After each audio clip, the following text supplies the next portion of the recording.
صبر کر لیجیے. آپ اپنی زندگی کا کچھ کمائی اپنے باپ کے ہاتھوں میں لا کر کے دے دیجیے.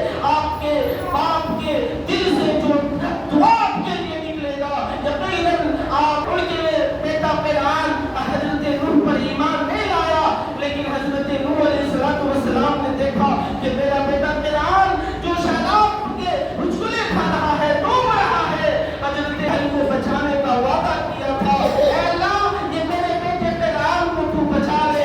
اللہ رب العالمین نے کہا یا نوح نہیں لایا تجھ پر ایمان نہیں لایا اسی لیے یہ میرے اہل میں سے نہیں ہے. حضرت نوح علیہ السلام نے جیسے ہی باپ اور بیٹے کے درمیان گفتگو ہو رہی تھی باپ حضرت نوح علیہ السلام بیٹے سے کہا کہ اے بیٹا آ جاؤ میرے کشتی میں سوار ہو جاؤ.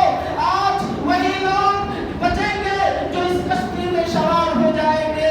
حضرت فرعون کہنے لگا اے ابا جان ہم تو ابھی پہاڑ کے ایک چوٹی پر ہیں اگر زیادہ سیلاب آئے تو ہم پہاڑ کے دوسرے چوٹی پر چڑھ جائیں گے.